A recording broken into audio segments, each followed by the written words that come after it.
This is truly an incredible opportunity to witness Matthew, Hayden, and Sadhguru in conversation. Having played for the Chennai Super Kings, Matthew Hayden has an existing strong association to India. And incredibly, he also shares another common cause with Sadhguru in Kaveri calling. But today's program is all about going beyond boundaries. And Matthew Hayden knows all about boundaries. So we're eager to see what's going to happen when he meets Sadhguru and to see how Sadhguru can take us to the boundless. I would like to please invite Sadhguru and Matthew Hayden to please take the stage. Thank you.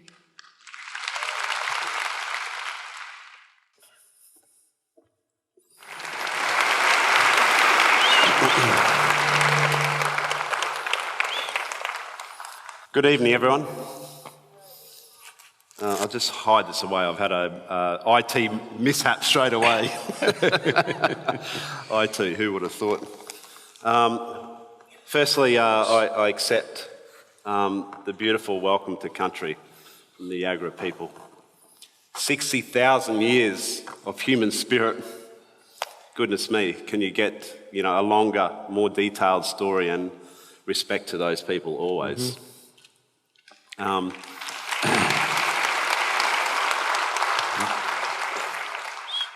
It truly amazes me the sheer volume of people that are inspired by Sadhguru.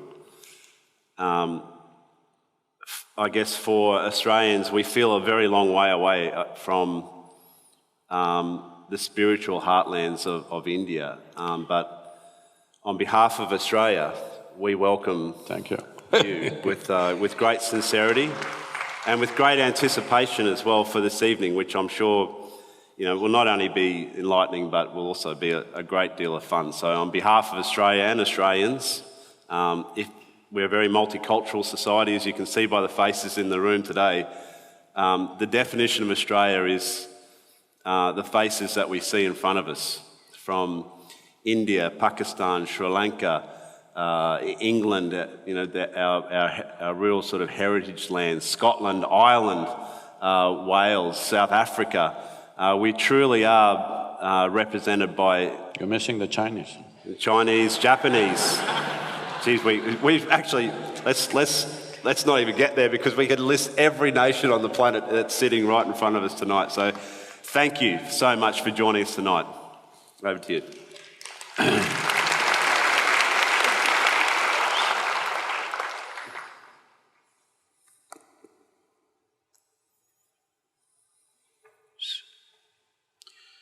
Kalo na janati tava jananam, Kalo na janati tava samapanam, Drushto maya tava mahakaraha Yogeshwara Kala Kala, Yogeshwara Kala Kala. Good evening to everyone. Hey, I said good evening. I think a lot of them have been misled by the title Beyond Boundaries. They think you're going to hit a sixer or something. Well, aren't we? Well, today we're not talking about the ball going beyond boundaries, we're talking about you and me going beyond boundaries. Please. It's a beautiful occasion, as always, when you get a lot of people in a room. Is there a specific reason why we gathered here, in your opinion? What's the force that's dragging us all together? So essentially, the nature of being human is such, no matter where you are, what kind of achievements you have behind you, you're still longing to be something more. There's something more. Somebody may think more money, somebody may think more wealth, somebody may think more pleasure, more love, more knowledge, but everything that you accumulate in your life only makes the arrangements better, but doesn't really enhance your life. So whether it is consciously articulated within a human being or not, but every human being is longing in some way to enhance their lives. Somebody thinks it'll happen by going to the temple, somebody thinks it'll happen by going to the bar, somebody thinks it will happen with prayer, somebody thinks it'll happen with dope. All of them are aiming for the same thing, whether it works or not is a different matter. But the longing is in some way to enhance their life. So in this effort, in this longing within every human being, which can never be curbed, no matter what you do, what you give them, human beings will long for something more. So there is something within every human being longing to be beyond boundaries. Whatever the present boundaries, we want to go beyond it. Or to put it in other words, there is something within you which does not like boundaries. That's why you try to smash them. There is something within a human being which doesn't like boundaries. See, suppose, let's say I imprison you in a 5x5 cubicle, you'll feel terrible, imprisoned. Tomorrow we will announce your liberation and liberate you into 10x10 cubicle. You'll feel wonderful for a day. And again you'll feel horribly imprisoned. The next day we will release you into a 100x100 cubicle, you will feel really great. But within 3 days, again, that is also imprisonment. It doesn't matter where I set the boundary. The moment you can feel the boundary, you want to break it. There is something within you which does not like boundaries. So, this longing finds various sorts of expressions. People try through music, art, sport, business. All these efforts are fine, every effort is fine. The longing is fantastic. Through intoxication, through stimulation, every way people try somehow to break their boundaries. But the important thing is, can you stay beyond boundaries? Or do you breach it just for a moment and again come back to the same format?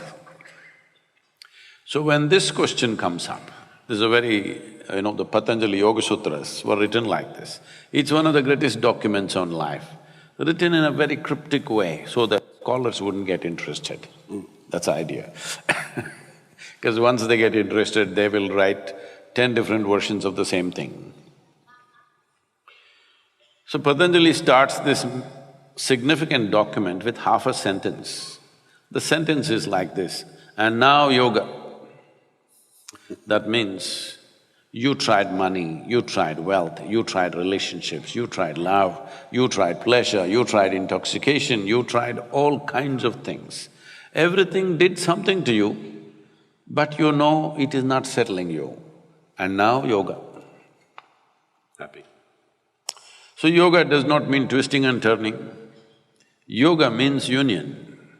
That is, consciously you obliterated the boundaries of your individual nature. Because your individual nature is just your imagination.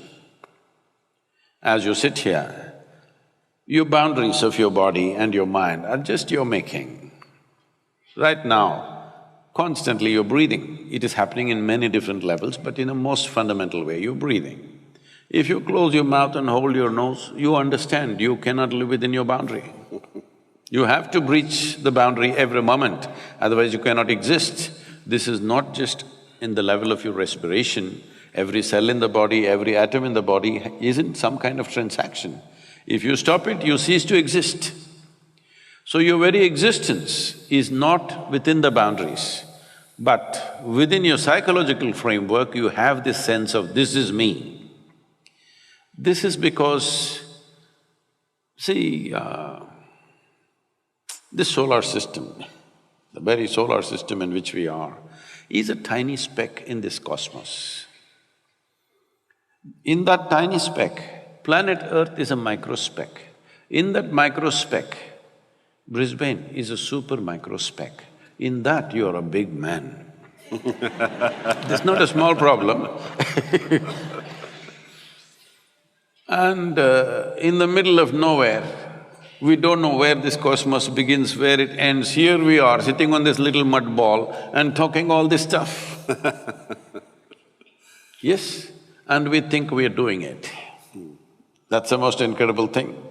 See, all this mistake and this confusion has happened because creation gave us an individual experience, though we are like a speck of dust in the universe, though we are a tiny speck, a micro speck in the universe, it gave us an individual experience. We are taking this individual experience rather too seriously and thinking it's real. No, it's just psychological. It's fantastic, it's the magnanimity of creation that it's given us an individual experience. This does not mean you're actually an individual, you're not. You cannot exist for one moment without everything else around you. All these arrangements you did not make, we've messed it up, but we did not make the, arrangements of atmosphere, we did not make the arrangements of the planet functioning in a certain way. We did not make the arrangements of whatever comes out of this planet, nourishes us, keeps us well. This is not our making. So, this sense of individuality has been taken too seriously. Because of that, no matter where you are, in which dimension of life you are, you feel somewhere deep inside trapped. So if you think somewhere a little instinct tells you there may be a solution, there you will be. Well, let's focus for a second on collaboration, because as an individual can take it that the Isha Foundation is something which is now a global movement. So talk to me about the spirit of collaboration. I mean, how you've built these organisms like a human body that you might describe yourself as maybe a platelet within the human body, but there's this huge now juggernaut that's walking and talking around the world. Tell me about the foundations of that thought, where it originated from, and then the spirit of the collaboration. I don't collaborate with anybody. Whoever, either they're in front of me or they're not here with me, I make them a part of myself. And this is not my doing, this is the way creation is made.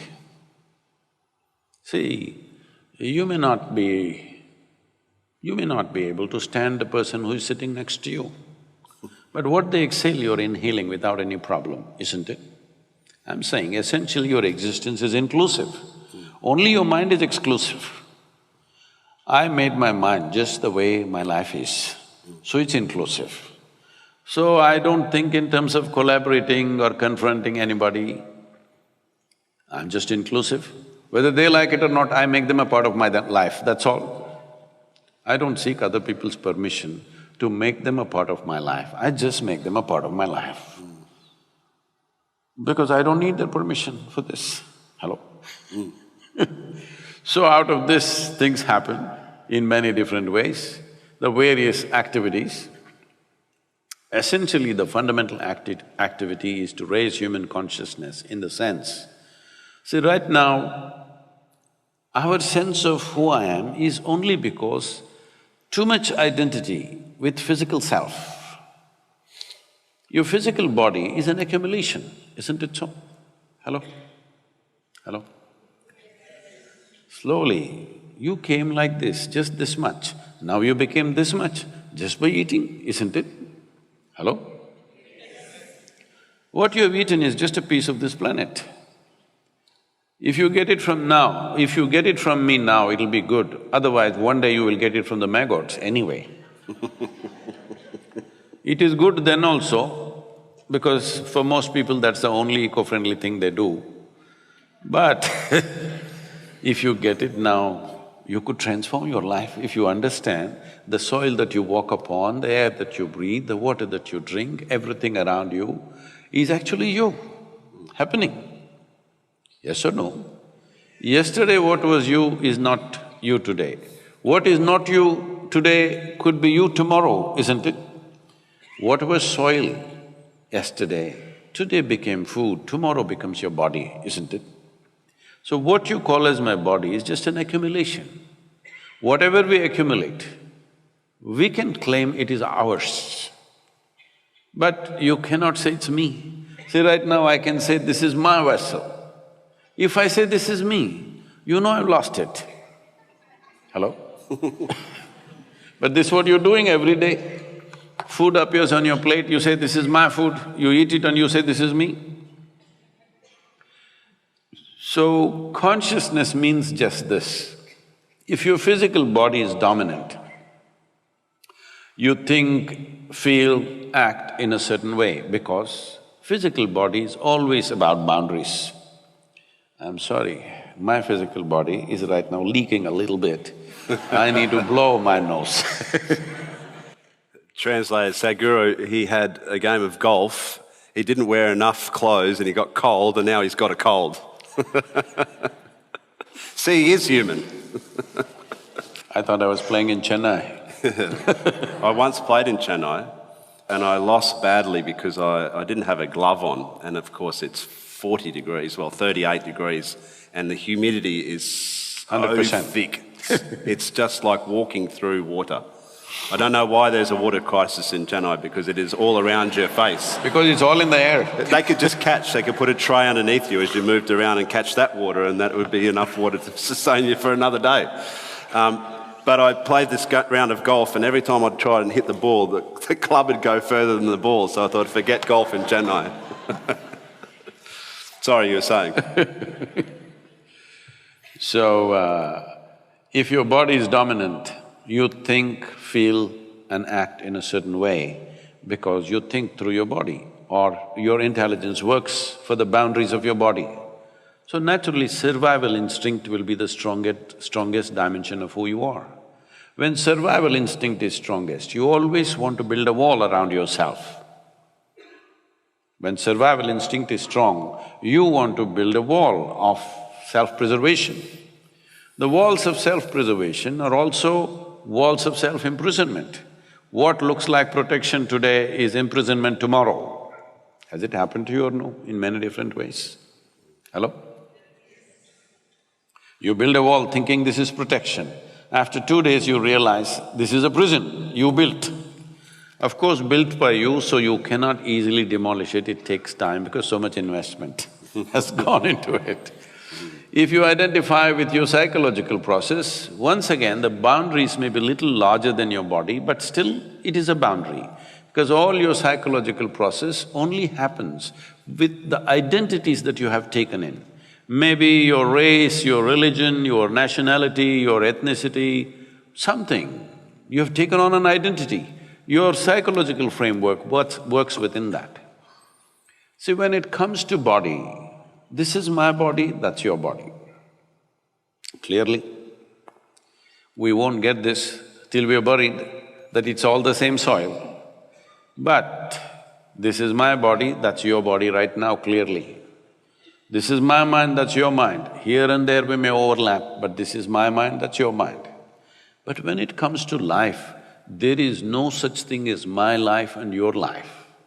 Right now the problem with most human beings is their physiological and psychological process is too dominant for them to realize that the life that they are is of a different nature than the body and the psychological structures that they have built. This is like, let's say you and me blew a soap bubbles. We should have brought it actually. Would have been fun. So you got this big bubble, I got that big bubble. Now I claim that is my bubble, the big one is my bubble. It went poop. Then I don't say this is my air, that's your air. Life is just like this is a living cosmos. You captured some, I captured some.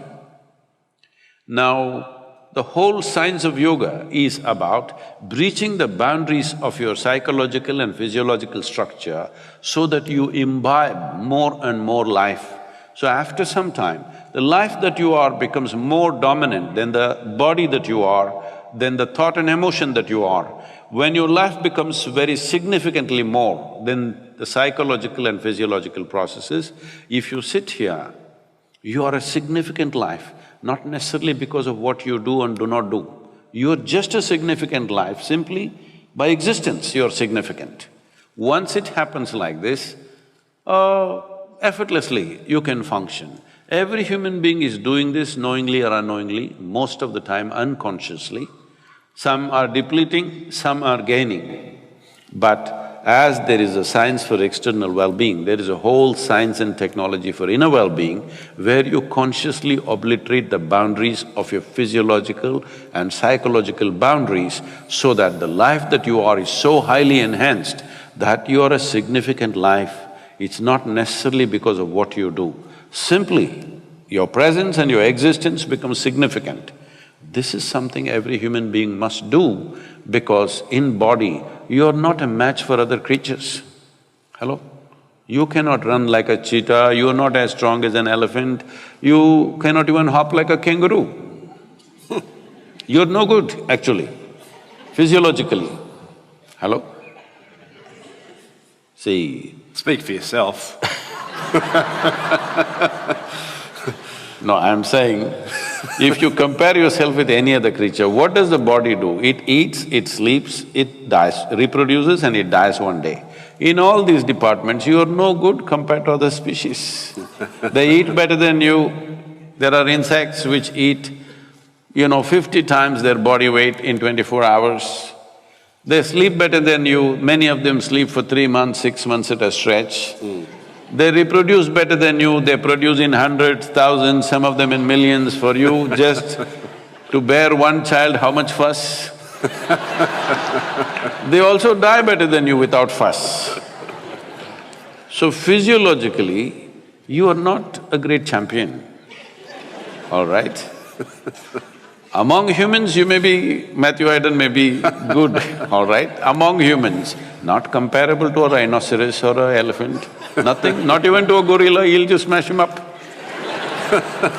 Among the human beings, he's smashing the ball all the time. That's a different matter. I'm saying physiologically, we are not a great presence. Our significance is our intelligence and our ability to be conscious and inclusive. Every other creature always trying to set boundaries because their whole life is about survival. Once you become a human, survival is not the goal of your life. See, for all other creatures, stomach full, life settled.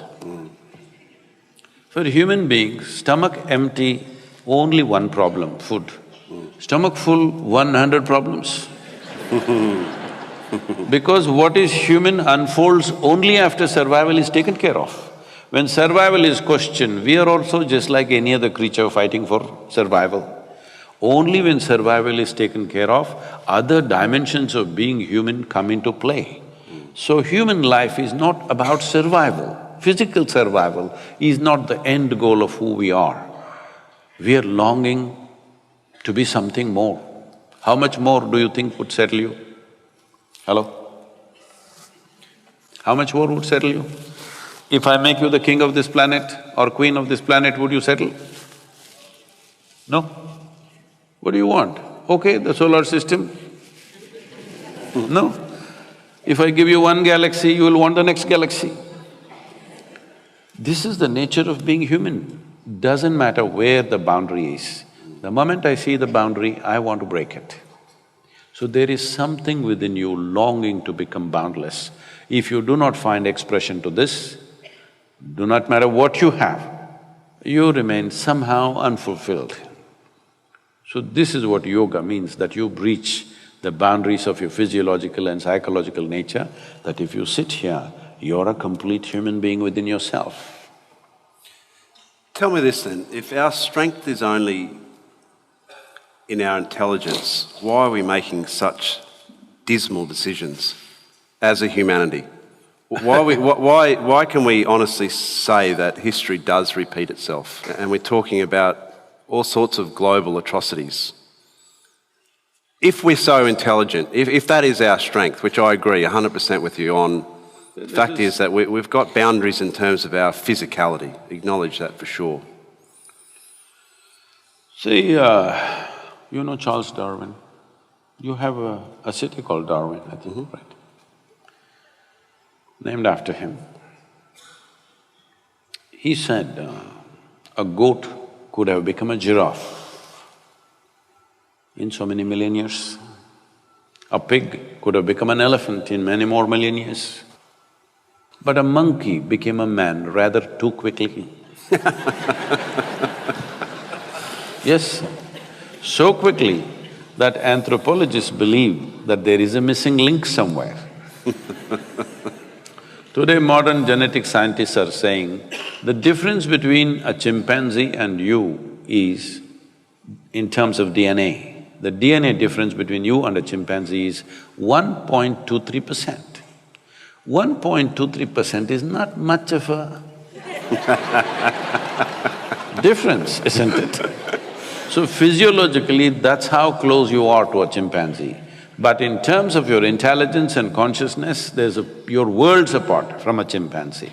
So right now the problem is just this, you have an intelligence for which you don't have a stable enough base. Because of this, people are using their intelligence to poke themselves all the time. They don't need any outside help. If you just leave them alone, they will suffer.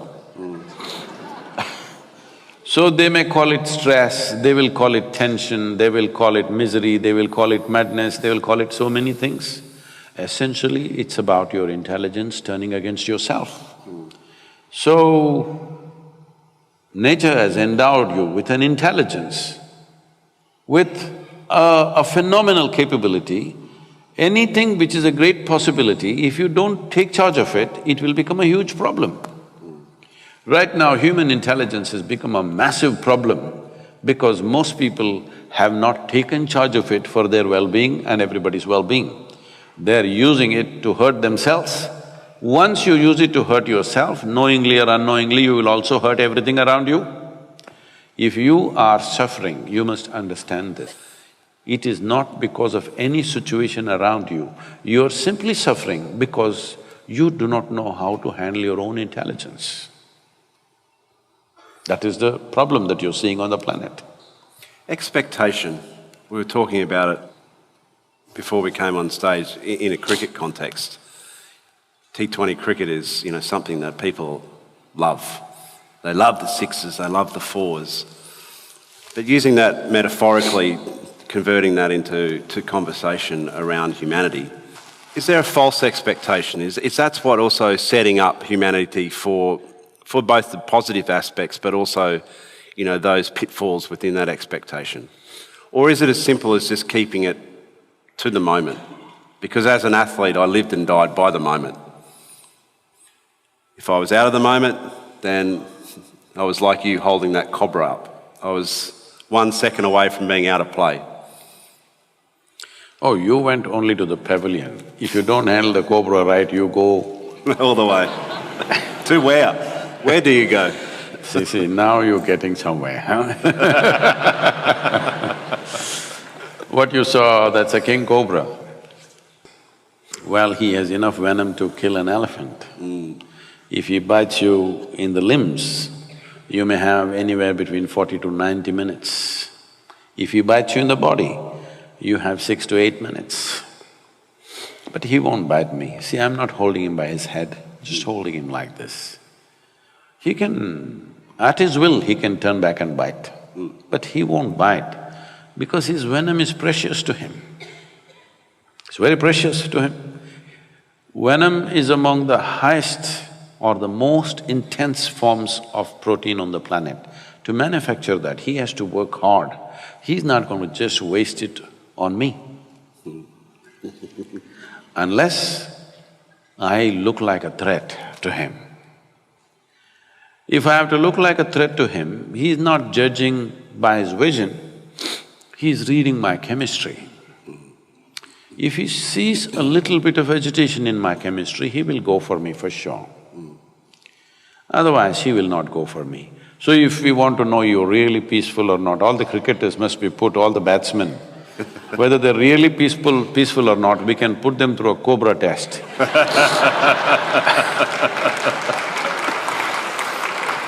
Okay. trust me, at times I did feel like holding up Rahul Dra by the belly and just shaking him a little like that as well. So, this is the nature of existence. Say, I'm sorry you had a terrible accident in the surfing, but otherwise, some will ride the wave, some will get crushed by the wave. Somebody who does not know how to surf, he can't believe that somebody can actually float. Hello? They can't believe that you can actually ride. Today there's something called as wake surfing, have you seen that? Behind the boat they're just surfing with just the wake of the boat. So, riding the wave and getting crushed by the wave is just a question of competence, taking charge of something, isn't it? It is the same with every dimension of life. Are you riding it or are you being crushed by it? Those who are crushed by it, they think waves are a big problem, they would like a still ocean. You are looking for big waves, you go into India for monsoon time because you need big waves. So, one who knows how to ride the wave is looking for a big wave. It's a huge possibility. One who does not know how to ride the wave thinks a big wave is a huge problem. This is the nature of life. I have a little Aussie test for you here, I hope you don't mind. I got a few sayings, colloquialisms, because Australia, correct me if I'm wrong, is full of things that make no sense whatsoever. So we've mentioned a number of times, Sadhguru, tonight, inclusivity. You're not a googly bowler, you can't do that to me. No, there's no googlies, trust me. So Aussie sayings were just a simple test. I'd like you to have a go at trying to think about what they are for a start and maybe tell us what you think. When I say to you, what's an ankle biter, what does that mean? What is? An ankle biter. I've just been here for 2 days, please spare me.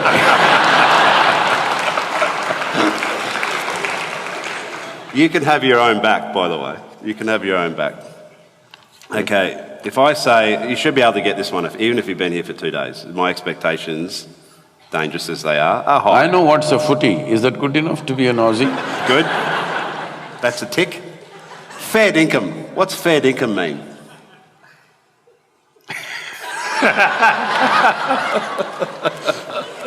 I love it. Okay, we'll go back to nature. What's a galah? When I say to you, oh, you're nothing but a galah, what does that mean? Must be a wombat or something. It's a bird, type of bird. In Australia. Yeah, I got somewhere close. Yeah, very close. We'll give you a tick. When you say hard yakka, as an Australian term, we often refer to something, I'll say, yeah, we'll get it over the line, but she's real hard yakka, mate. What does that mean? A girl.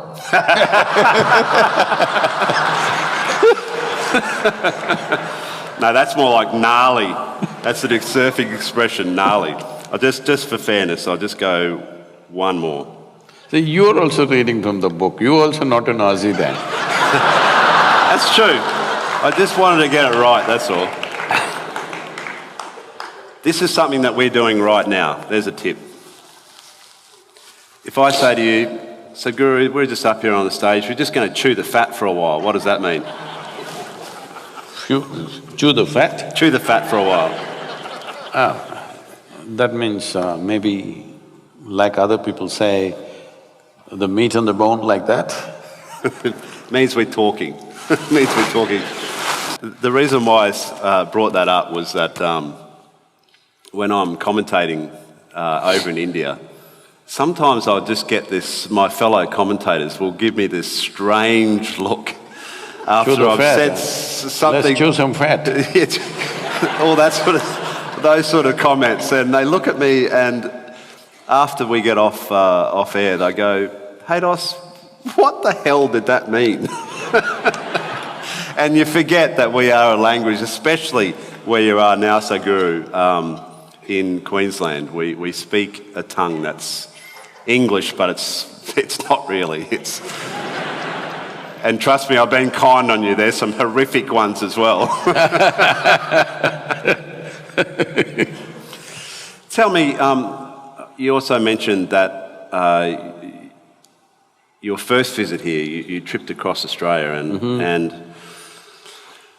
you know, my first impressions of India was that there is a lot of people, and there's also in India, because there are so many people, there is so much energy, human energy, and the chances are that if you're having a bad day, either where you're at or India as a whole is actually having a bad day, because there is so much collectivity of humanity. What was your impressions though when you started to travel across our vast country and just sensing the emptiness of the country as well? I'd love to know what your impressions were around that. And what insights you got out of it, because out of a lonely existence as well, there is time only for you in that environment as well.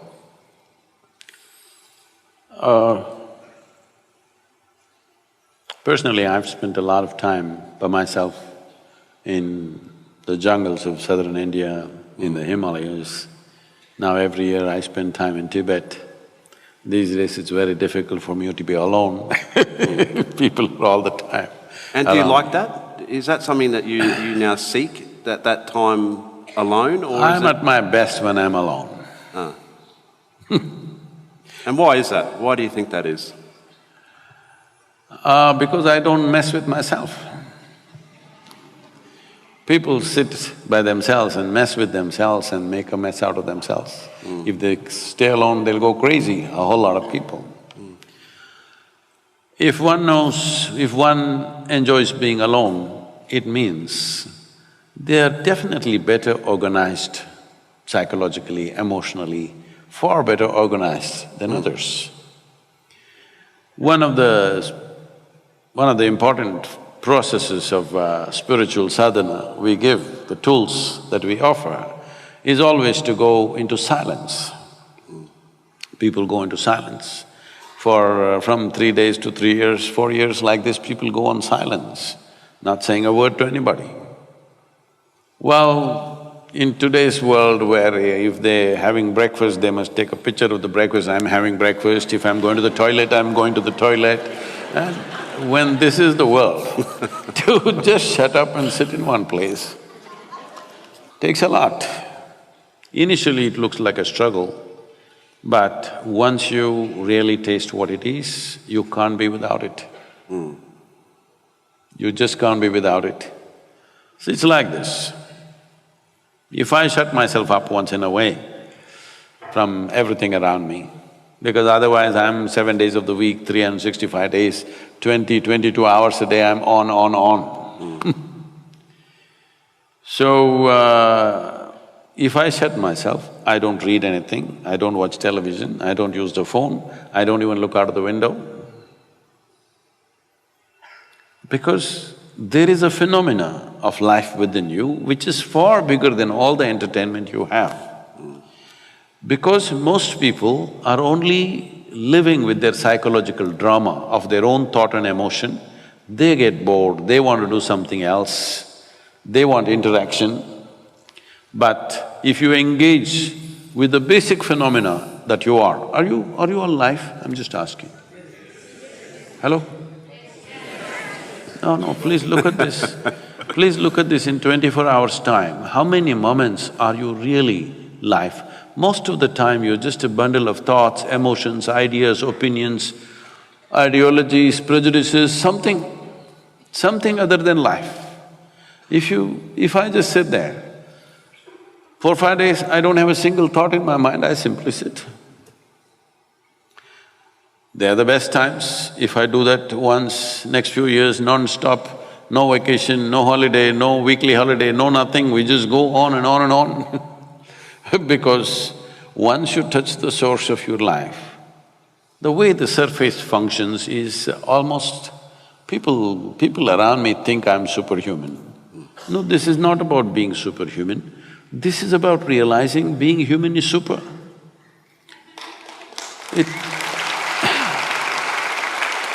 It is not for nothing that we are the peak of evolution on this planet. Hello? Are we? We are the peak of evolution on this planet. It's to make you the way you are. It took millions of years of work. Nature has worked millions of years to get you to this level. But now all most human beings can do is complain. This is a product which is arrived at after phenomenal development over a few million years. But now you're complaining about how it is because you've not explored the full depth and dimension of what a human being is. A human being is not just a bundle of thoughts and emotions. Like you're not just body, there's something more to this. Body you accumulated, what you call as my mind, is an accumulation of impressions. This is a heap of food, that is a heap of impressions. Between these two heaps, where the hell are you? Yes, where are you? It's time everybody pays some attention because this life is not for good. Since you came and sat here, you're 45 minutes closer to your grave. Yes, I'm not… Sobering thought. I'm not wishing this on you, this is the nature of our life. This is not clock ticking away, it's our life ticking away, isn't it? Most people think other people die. You know? No, you and me will die. If you understand that this is a limited amount of time and energy, you would see how to master this in some way. Do whatever you want. You can't stop 1 minute from rolling, isn't it? Hello? Whoever you may be, can you stop it? No, it's rolling away for all of us at the same pace. Well, how quickly, how rapidly or how slowly simply depends on how joyful or how miserable you are. If you're… have you noticed this, on a specific day, you were very happy, 24 hours, poof, went off like a moment. Another day you were depressed, 24 hours feel like a eon. Yes or no? So only miserable people can have a truly long life. If you're really joyful, if you're very joyful, before you know what's happening, it gets over. For the possibilities that a human being has come with, if you live to be 100, it's really nothing. 100 is not a long life, 100 is nothing if you're really ecstatic, it'll just pass away like this in no time. If you're miserable, every day feels like 100 years. So time is a very relative experience, but the only thing that you can master is your energies. Energetically, if you are at a certain level of intensity, what somebody does in 10 years, you will do in 1 year. Because of this, the impact and the profoundness of your experience, in terms of experience, the profoundness of experience, in terms of activity and impact in the world, it may be like 1,000 years, though you lived only 100 years, simply because you have multiplied yourself. But time is limited. Tamil people, you know some Tamil words? Now I'm going to… Seri. I'm going to Google you with Tamil There's words. one, Seri. Like you chewed fat with me. Yeah, you've got me. Come on then. Hit me with something. In Tamil language, this is very well said. When somebody dies, we don't say he died. We say, kalamaitange. That means his time got over. Perfect. It's a perfect description. Time got over, that's all that happened. Time is getting over even now, isn't it so? How young you are, how healthy you are, how wonderful you are, it doesn't matter. Time is getting over. If you're conscious that you're mortal and it's a limited amount of time, naturally you would tweak up your energies to such a level that time would be enhanced for you. Otherwise, if you think you're here forever, you think you're an eternal being, then you have time for all kinds of rubbish that you don't care for. If you knew it is very limited, you wouldn't do one thing that doesn't matter to you, isn't it? Hello? Would you have… if you really knew, see, every day nearly 250,000 people die on this planet just by natural process. And you think those people are all thinking, tomorrow morning I will die? Hello? You think so? No. Lot of people were going to their office, somebody was going home, somebody had all kinds of dreams, young people, old people, all sorts of people die every day in the world.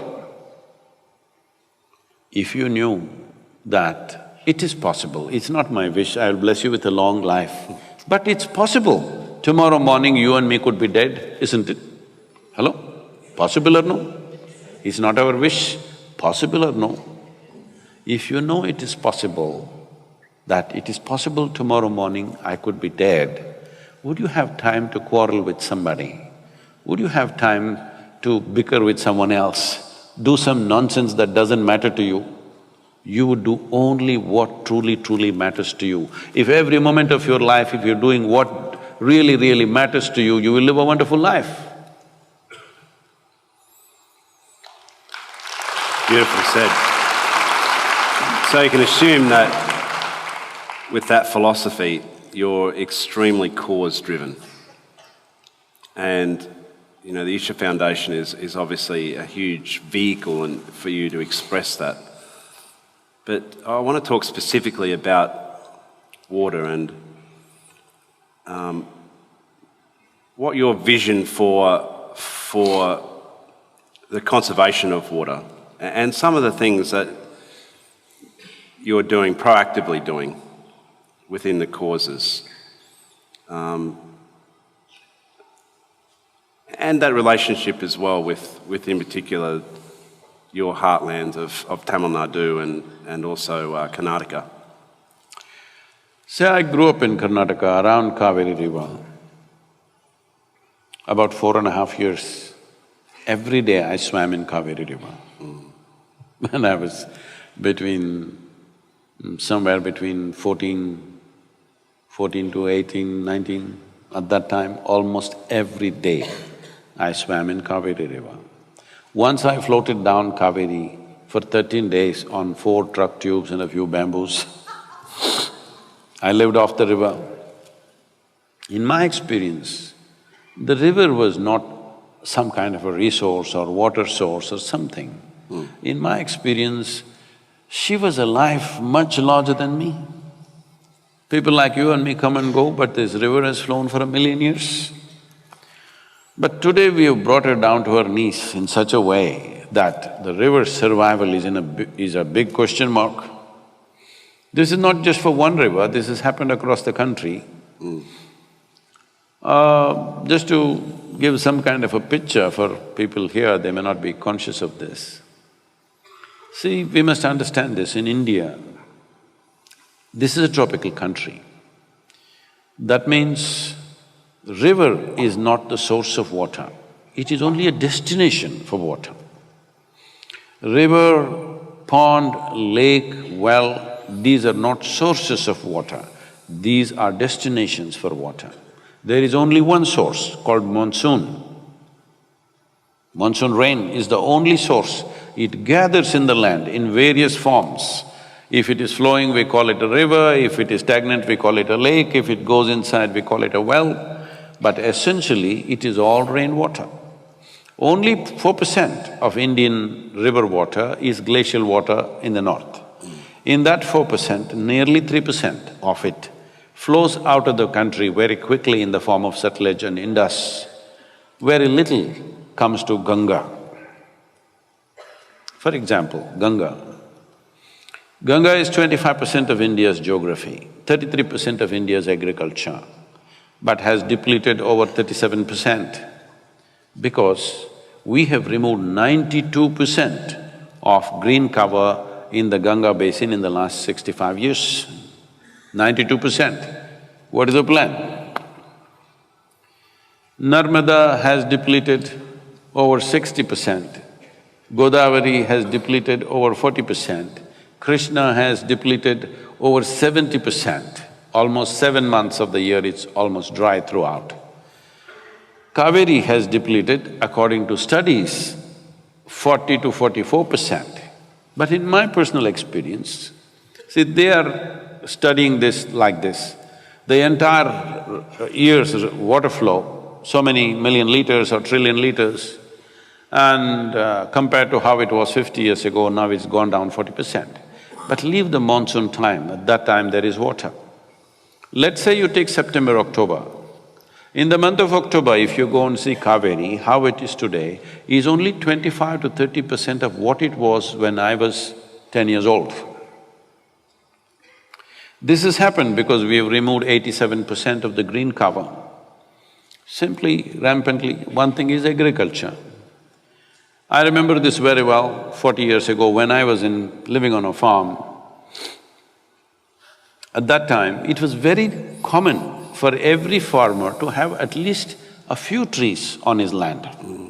This was his insurance. In Karnataka especially, this culture was very strong, where they will name the tree after their daughter or their son. They say, this is for the girl, this is for the boy, this is like this. So when the girl's marriage comes, they will chop one tree, wedding is taken care of. Boy wants to go to the university, one tree, that is taken care of. So always trees were there in the farmland. But 40 years ago, when really this chemical fertilizers came in a big way, till then we were very organic. When chemical fertilizers came, I know this very well because I've heard people coming and campaigning. These companies came and campaigned in the villages of India, saying that if you have trees in the land, their root systems are aggressive, they will eat up all the fertilizer. You have to take away the trees. So we took away millions and millions of trees across farmlands because they thought chemical fertilizer will be wasted on the trees. So today we've come to a place where groundwater has depleted tremendously, river water is going away, every water source is just depleting. But in the last 100 years, there is no big change in the amount of rain that is happening in the subcontinent. So the rain that is coming is the same, it is just our ability to hold it in the land is gone because the green cover is gone. Without the necessary organic content, you cannot hold the water in the soil. When rain comes, how slowly it moves towards the river will determine how long the river will flow in the year, how many months it will flow. If it moves rapidly, within 3 months it will be over, it goes slowly, it will flow for 12 months. This is all the thing is. There's a very wonderful… I can do another googly, Tamil googly for you. In Tamil language, there is an ancient saying which says, Nadandu vandada Kaveri valam, odi vanda vellam. This means only if Kaveri comes walking, she brings wealth and prosperity. If she comes running, she'll bring disaster. So how do you make a river walk? If a river has to walk, there has to be substantial vegetation, that the water that comes down in the form of rain is held in the land and slowly it moves towards the river. Today, this whole understanding of river systems is been lost completely, because if you say rivers, I see so many people of Indian origin, you ask them what are the rivers, they will name 7, 8, 10, 12 rivers, major rivers. They will say Ganga, Narmada, Godavari, Krishna, Kaveri. But you need to understand, a river doesn't exist by itself. For example, Kaveri has over 120 tributaries. And most of these tributaries don't even flow for 3 to 4 months in a year. They were all perennial streams, but today most of them are not flowing more than 3 to 4 months. Kaveri is not touching the ocean for over 6 months. She's receding by the year. This is happening mainly because there is no green cover. So this project, what we have taken up called Kaveri Calling, is an offshoot of Rally for Rivers. Rally for Rivers was done with the intent of changing the policy framework. We are 100% successful in this because the policy that we offered to the central government was accepted in toto. They put it through the scientific tests and then the economic tests, and they found it as an ideal policy, and this was recommended for all the 29 states as official policy. And about 4 states are proactively pursuing this policy. Another 3 to 4 states we have memorandum of understanding and we are working with them. But many other states are just not doing anything about it, though, because a river is a concurrent subject between federal government and the state government. Center can only advise, it's the state which needs to act. So where they have not acted, there you see serious water issues. So now Kaveri calling is a different level of project. We have taken another project in Maharashtra. You wouldn't know, there's a place called Yavatmal, there's a Vagari river. Are there Marathi people? So this is known in the country, unfortunately, as the suicide capital of the country, of India, because maximum number of farmer suicides happened. Now in Tamil Nadu and Karnataka, this is becoming a, like a regular yearly score is happening. Today in Tamil Nadu, 83% of the farmers are considered to be under distressed loans. 77% of Karnataka farmers are under distress debt. What a distress debt is that they have no means to pay the money which they have taken. It doesn't matter how much farming they do, they have no means to pay. This means either they have to sell the land or run away somewhere or hang from a tree. These are the options we are giving them. We are driving a whole mass of people in this direction. This has happened for a variety of reasons, but the fundamental reason is lack of rich soil. What was a very fertile soil, We have farmed the same land for over 12,000 years. But today in one generation, we are turning it into a desert-like space, mainly because the only way you can enrich the land is by the leaves of the trees and by the animal waste. Trees are gone long time ago, animals are all traveling to other countries. Now, there is no leaves, there is no animal waste, there is no way to recoup this soil. Out of 160 million hectares of arable land in India, 104 million hectares have been identified as distressed soil because there is no leaf, there is no animal waste. If we don't put back trees back in the soil, if you don't bring animals back into the farm, our ability to grow food will be completely gone. This is one of the greatest achievements in India. Without any modern science or technological advancements, just with sheer traditional knowledge, our illiterate farmer has grown food for over 1 billion people for the last 70 years. But today we are driving him to the wall to such a place. So the plan for Kaveri calling is just this, we want to convert 1/3 of this 83,000 square kilometers into agroforestry. We've already converted about 70,000 Tamil farmers into agroforestry. Their incomes in 5 to 7 years have gone up anywhere between 3 to 8 times. That is, I'm talking about 300 to 800% increase in income, simply growing trees in 1/3 of their land. So we want to bring this to the entire region. The challenge is to bring about… See, we can go like this, 70,000 have happened every year, 1,000, 2,000 people are going into it. If you go at this rate, we will take 2 to 3 generations. Now with Kaveri calling, I'm trying to crush time into 12 years, 12-year project this is. In 12 years, we want to see that 2.42 billion trees are planted by the farmers in the region. If we do this, the water that is sequestered by this is proper scientific studies are there, will be something like 9 to 12 trillion liters. To give you some perspective, the entire water flow in Kaveri per year is 21.2 trillion. So if 12 trillion liters extra go into the land, river will flow once again full on. All the groundwater will be replenished, people will live well. See, if you don't know what I'm talking about, many of you who live in cities may not understand what I'm saying. Just go out, you have outback, walk in hot sun for some time. Whole day you walk, just come under a tree and sit. It's magic. Life changes just like that. If you have ever really walked long distances, you will understand what I'm talking. You just go under a tree after hot sun and sit there, life changes.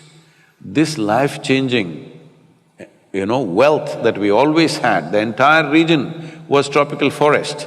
Unfortunately, in short-sightedness we have removed, but we can put it back. It's possible to do it. We need everybody's support to do this in Tamil Nadu. We need Matt. Well, thank you, yeah. I've pledged my support. We had in the lead up to this, a little technological discussion, and one of those was that I was requested by Sadhguru to invest, and that's a pledge that I'll honour. I think it's an incredible cause.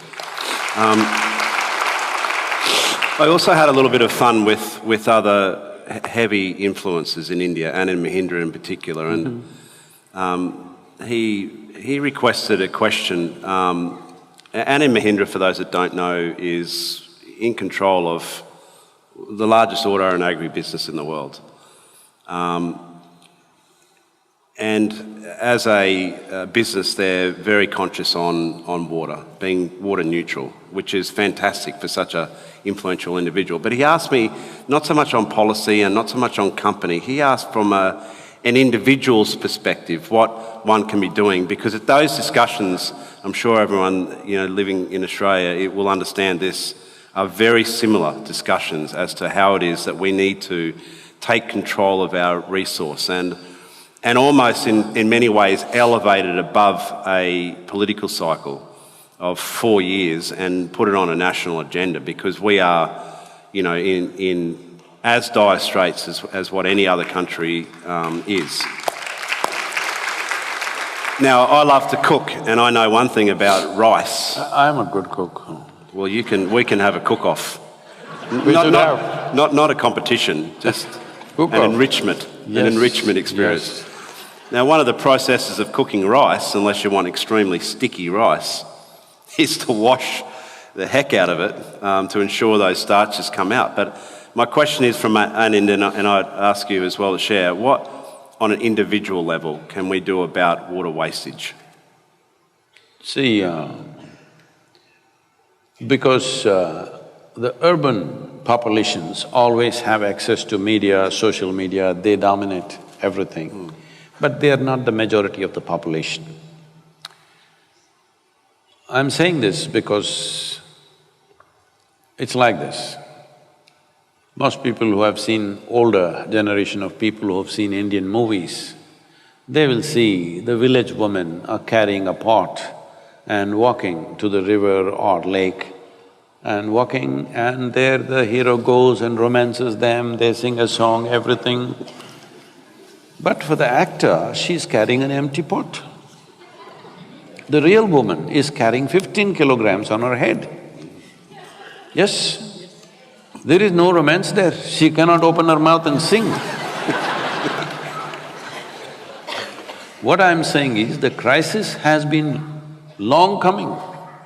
We thought it's romantic when it happens to somebody else. But now you have to take your pot and go in Chennai city to get water, now it's looking like a disaster. Hello? This was happening everywhere in the villages. So what can we do? There are many things we can do. Of course, everybody is talking about drink only 2 liters of water, have bath only with 4 liters of water, all this. I will not say such things to anybody. I would just say, just be conscious. Just be conscious, water is not a commodity, nor food is a commodity. These are life-making material. Hello? Hello? 70% of you is water. This is you. How come when it's here, you don't care? The moment it comes here, it means so much. You just be conscious, this is life. This is life-making material. If you're conscious of this, I know according to your intelligence, your life situations, you'll do your best. It's not in me to tell people, drink only this many liters of water, don't have shower every day. These advices are coming all over the place. No, I shower every day. So I'm not going to tell you shower once in 3 days. Nor if you shower once in 3 days, I don't want you around me either. So leaving that aside, In the cities, see, the city situation is different, the urban situation is very different. They are thinking of water about how to minimize the use. Yes, definitely that needs to happen. Because this is a pressure and the water works, the water arrangements that you have in the urban atmosphere. But that's not the real problem. The real problem is ecological. Ecological problem is not just about saving water, ecological problem is about having water where you want. When I say having water where you want, in the last million years ago, how much water existed on this planet? Even today, the same amount of water exists on the planet, except for a few bottles of water that the astronauts took out there and they left it on the moon, I believe, some of them, the American astronauts. They might have left a couple of liters. Apart from that, everything is here in this atmosphere. It's just not where you want it, that's all. Yes? Water has not gone anywhere, it's in the atmosphere. As you said, you were wading through water in the Chennai golf course, but it's not coming where it has to come. So water is not where you want it. So we need to look at this, why is it? Where do you want it? You want it in the land. You want the aquifers to be full. You want the lakes to be full. You want the rivers to be running. It is not about the water tank on your apartment, that's not the point. That is a city problem, that is an urban problem which needs to be sorted out, where usage has to be minimized, that is fine, we appreciate those concerns. But the most important thing is to ensure the water that comes down in the form of rain, considering India right now, the volume of water that comes down in the form of rain, we are not even holding 18 to 20% of it in the land. When the whole thing was tropical forest, we were holding over 70% of it in the land. Today we are holding less than 20% of it in the land. That's all the real problem is. So, right now, instead of doing many things, yes, in the cities, save water, be conscious about it, recycle whatever you can. Well, you have water harvesting in your apartments and stuff in your buildings, all this is fine, you must do these things. But this is not a real solution, you're just kicking the can for tomorrow. Now, kicking the can for tomorrow I don't like, because you think the problems that you create, the next generation should suffer. Hello? I don't like this. Better face it now, this is the reality. The only and only thing, I'm telling you, it doesn't matter, this is not some rocket science. The only and only thing the land needs is, it needs vegetation and it needs animals. That's all it needs. People will say check dam, right now everybody is announcing check dams across streams and rivers. So you need to understand this. All these ideas are coming from Europe and North America, where the variation between summer and full river seasons are just about 20 to 25%. That means 80% to 75 to 80% it's always there. In India, between monsoon and summer, the variation is 90%. If you build check dams, you will transform a river into a string of pools. Near every town and city, you build a check dam. In the end, what you have is a string of pools. At a temperature which is around over 35 degrees, if you stagnate water, in 30 days' time, if the water is flowing, it doesn't have so much evaporation. If you stagnate the water, in 30 days, the evaporation could be up to 55 to 60%. So these big dams have been a big disaster. We did these things at one time when we did not know much about this. Now the science of hydrology has evolved in a significant way. Right now, everybody knows 1/3 of the land needs to go under shade. This is very important. So for this, we are talking about just Kaveri Basin.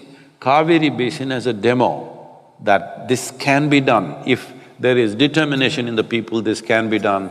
Once this happens, because it's so lucrative to the farmer, it will spread across the country, nobody can stop it because it's so lucrative. Right now, India is importing over 70,000 crores worth of timber and over 120 crores, 1 lakh or 120,000 crores worth of timber products. But nobody is allowed to grow timber because if you grow a tree in your land and cut it, somebody will come and arrest you. So nobody wants to grow a tree. Right now, we're bringing laws as a part of Rally for Rivers, we're pushing for laws. In the last term of the government, we got 18 species released. This time, we're getting all the high-value trees released because if a farmer cannot use the tree, he's not going to grow it. As simple as that.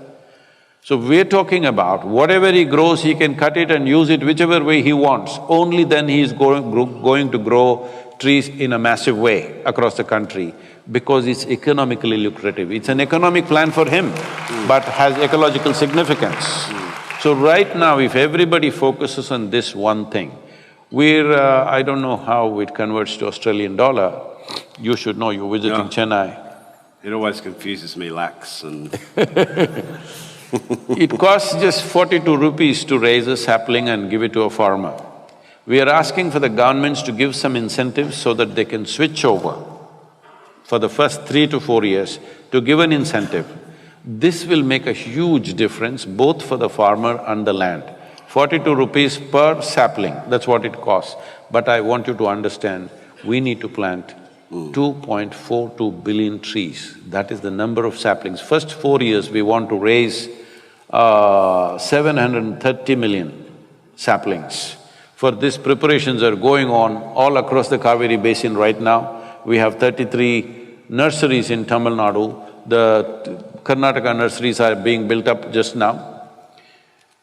If this one thing we do, for me, how I am looking at it is, at least we must leave Kaveri the way the previous generation gave it to us. This much responsibility we must have. Just to close the loop on that, how can these guys make a difference? Well, you can plant as many trees as you can. 42 rupees is all it costs, I don't know what it costs. Can somebody say in Australian dollars? Huh? Less than $1 per tree. So you can plant 10, 100, 1,000, million, whatever you're capable of. Everything matters, even one matters. Have we got a roving mic? Can we take any questions? Yep. It'd be Is there a moving microphone? It'd be lovely to hear. We've done a lot of talking and we'll do a bit more, but it'd be lovely to hear some specific questions. So maybe, I don't know who's the judge. Maybe you can be the judge. But yeah, here we go. Thank you very much, Sadhguru, for coming to Australia. My question is regarding, because I've been following most of your videos, so you always mention about the need of collaboration of other people to be successful. So you always mention that to be successful, that's the only time that we need the collaboration of other people. For other things like our energy and our emotions, everything can come from within. My question is that because environment and other people and society and everything can have effects on our emotions as well and our energy, how to manage that and not be affected by the environment? So how to be calm and happy and not be affected by surroundings? So how to separate these things together from each other? Sorry, thank you very much.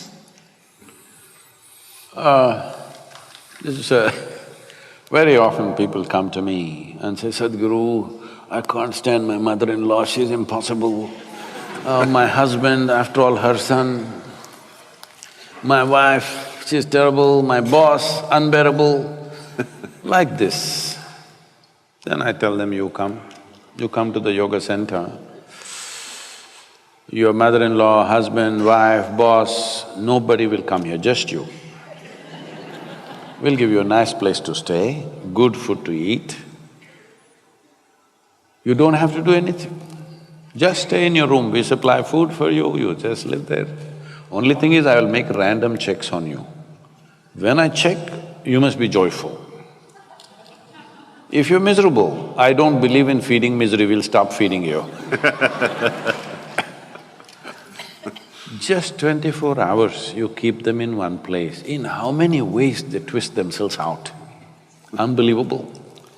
So I'm asking you, all these other people, your neighbors, your mother-in-law, your husband, your wife, your boss, your co-workers, let's banish all of them. All are gone. Whole society is gone, just you on the island of Australia. Blissed out, is it so? Hello? No. If you're alone also, you're miserable, you need to understand this. If you're alone and you're miserable, you're obviously in bad company, isn't it? So this is what you need to do with yourself, that if you sit here, your experience of life is pleasant. Well, you obviously, from what you said, you have probably heard this in some format. See, pleasantness means just this. Body is healthy, it's pleasant. It became very pleasant, this is called pleasure. Mind is pleasant, peaceful, very pleasant, joyful. Emotion is pleasant, love, very pleasant, compassion. Your very life energies are pleasant, bliss, very pleasant, ecstasy. These are all 100% your business, isn't it? Hello? Keeping your body pleasant, thought pleasant, emotion pleasant, energies pleasant is 100% your business. Keeping the surroundings pleasant is a challenge because there are various kinds of people, various kinds of forces. This needs skill, this needs opportunity, this needs… depends what times we exist in, you know. Not always we can do the same things. So creating pleasantness around us needs a certain amount of skill, competence, various things. Things have to fall together, otherwise it won't happen. But pleasantness within you is entirely your business. So if you are feeling very pleasant within you and somebody here is being unpleasant to you, what is the problem? Right now, they can cause pleasantness within you, that's the problem, isn't it? Hello? See, if somebody can decide whether you can be happy or unhappy, this means this is the worst form of slavery, isn't it so? Hello? Somebody can decide what happens within you, what kind of life is this? What happens within you must be entirely yours. What happens around you is never entirely yours, isn't it? Even if you're just two people in the family, does it happen 100% your way? Why are you nodding like this? What is… you're not married then? Even if there are two people, it doesn't happen your way, isn't it? Little bit your way, little bit somebody else's way, little bit this way. I'm glad it doesn't happen all your way, because if everything happened your way, where do I go? Little bit your way, little bit my way, little bit his way, little bit somebody's way. This is the nature of the world. World should not happen 100% your way, but this one life must happen your way, isn't it? Hello? So this has not been done. Now, for you to be happy, you want to fix the whole world. No, I'm telling you, both your joy and misery comes from within you, isn't it? Hello? So if you're miserable, who should be fixed, I'm asking? No, my mother-in-law. If we fix her also, something else will come, somebody else will come. Don't think there's only one mother-in-law in the world. They're all over the place. They're all over the place, and so many people will take on that position. So, if you fix this one person, see, we don't know what great things you will do or not. We do not know whether you will score 380 runs in a test match or not, okay? We don't know. We don't know whether you will run faster than Mr. Bolt or not. We don't know whether you will climb Mount Everest or not. We don't know whether you will become richest man in the world or not, whether you will become the most beautiful woman on the planet or not. We don't know those things. But at least this much you deserve, that your experience of life on this planet is pleasant. This much you deserve, this much must happen, isn't it? Other things are subject to so many realities. That's not always determined by us, Then many things have to fall into place. Next question. Poor old mother-in-law gets a bit of a bad run, doesn't she? There's a species of fish in our water called the mother-in-law, and apparently it even tastes bad. Where's our microphone? Namaskaram, Sadhguru. My name is Harsha. I'm actually from Melbourne, and I'm very, very lucky to see you here. And hello to Matt, yourself. I'm a big fan of yours as well, like many of us here are. Thank you. Thanks. Sadhguru, my question is about boundlessness. Earlier today, you mentioned that there is something within us that is seeking to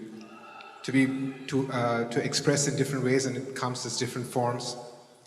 Every morning when I get up, there are always two voices at least, and while I know that, I'm sorry, one of the things that you said is ultimately you'll have to come to yoga because you've tried everything. Every morning when I get up, I find that there's these two voices. It says, you have time, and sometimes it says, you don't have time. You married? Yes. I understand what's the other voice.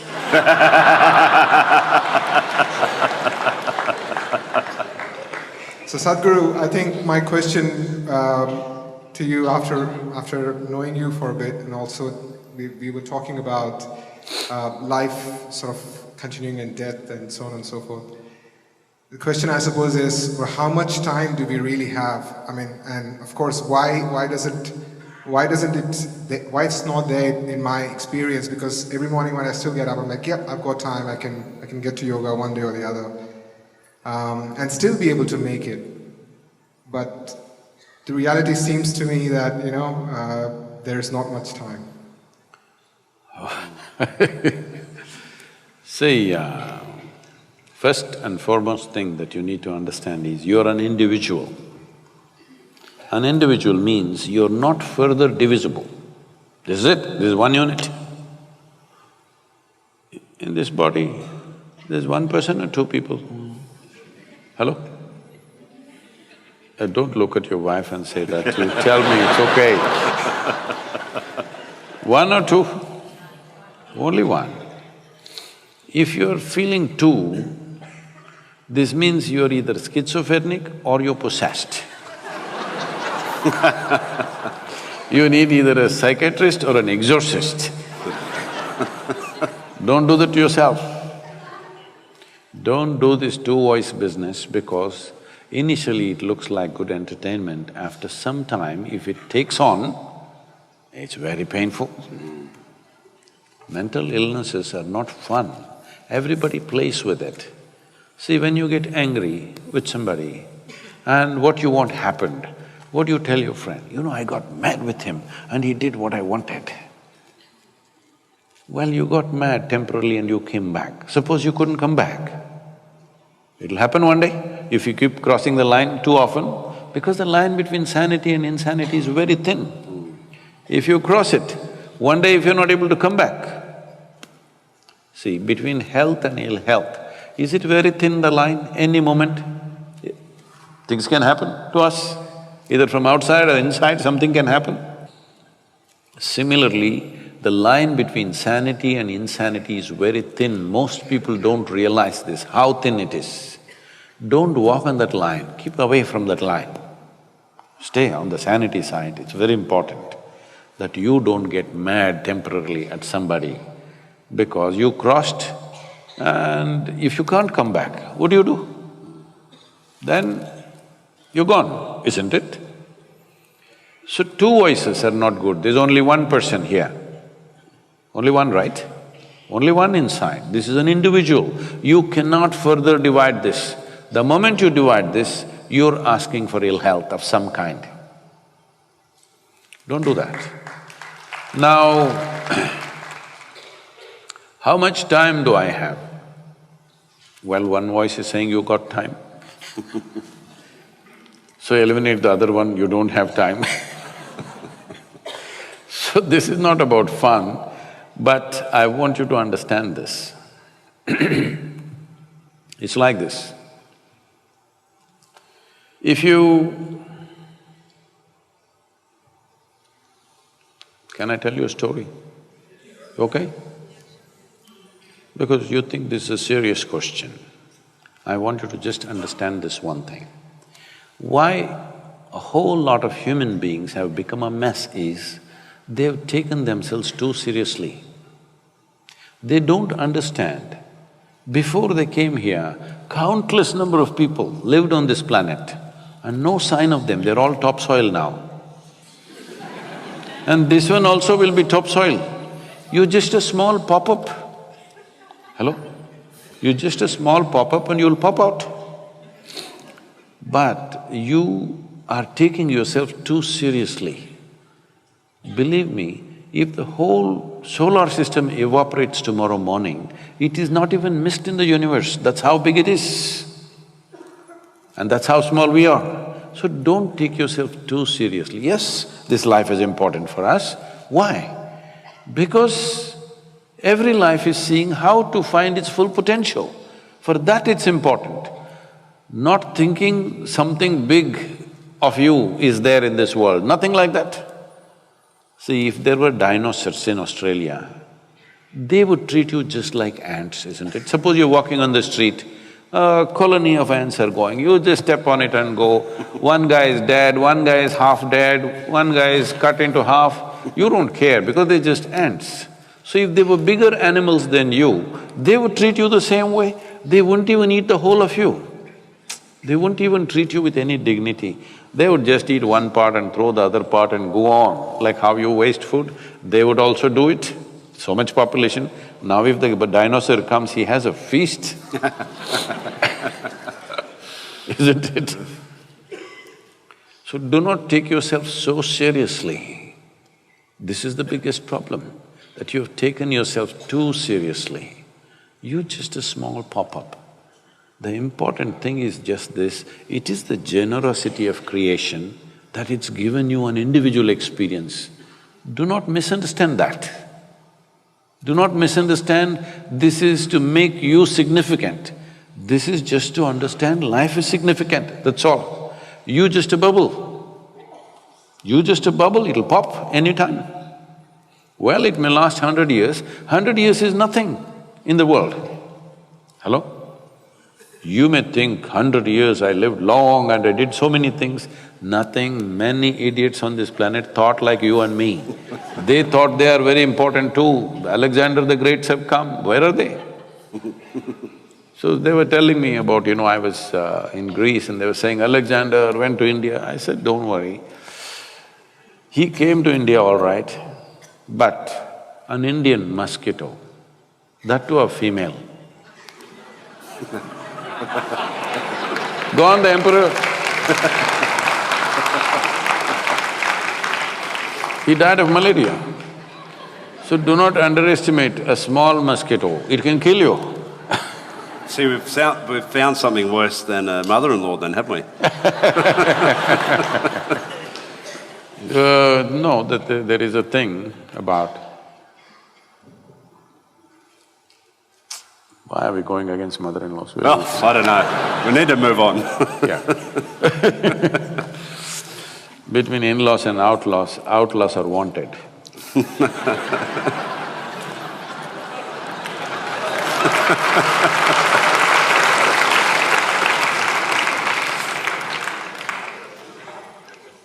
We need a mic somewhere. I can point, but… See, mother means how much attachment and emotion is there. Say mother-in-law means so much problem. Just… we need to look at this. Why are we like this? Please, May I ask the question here, right here, please? Right here. Yeah, it's a little…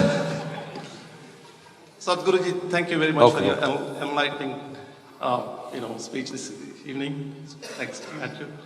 I got a little bit technical question in terms of, the boundary. When you say boundaries, probably the memory is one of the biggest boundary. And you mentioned Patanjali earlier. Patanjali, in a funny way, he says, Anubhuta Vishaya, Asamba Moshaha Smutaya, as a thing that, as a part of a chitta, And again at the same time he says, Shraddha, Virya, Smruti, Samadhi, Prajna, Purva, Kaitare, Sham. So he wants it for you to have the memory. At the same time, it is the boundary we have to come out of. Can you please explain? Oh, you like the question, huh? It'd want to be a good answer. The expectations clearly are high. Let's chew some fat on this one. Yeah, there you go. In the middle of whoop whoop.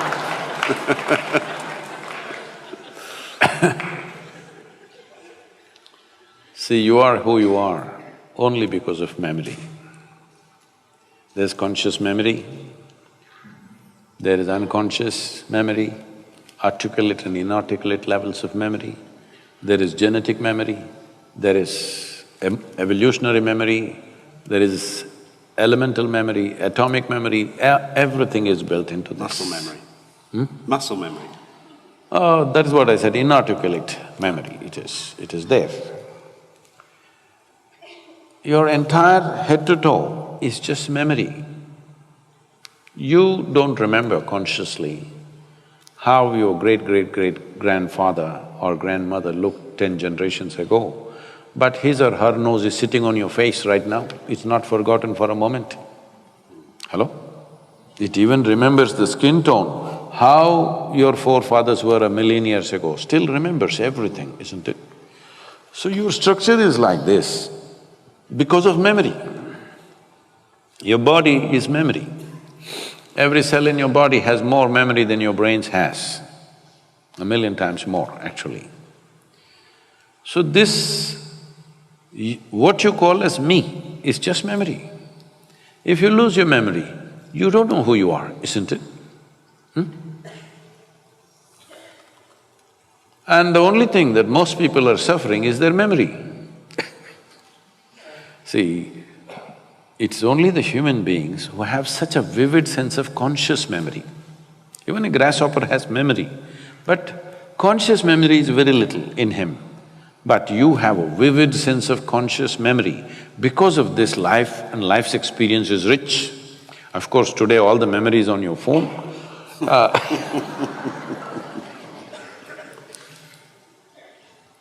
But even those machines that we created of computers and phones and whatever is only to enhance our memory, isn't it? Because we saw the value of memory. So memory is the maker of who you are. You are who you are only because of your memory.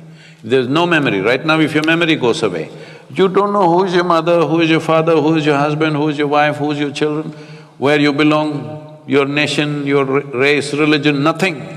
Everything is in your memory, isn't it so? Including your God and devil, all in your memory, yes or no? If you lose memory, you don't know anything. So memory is a tremendous possibility. At the same time, it is a boundary. It's a certain knowledge that you've accumulated, information that you've accumulated. So in yoga, we have a very powerful tool. This'll be a little hard for you to chew.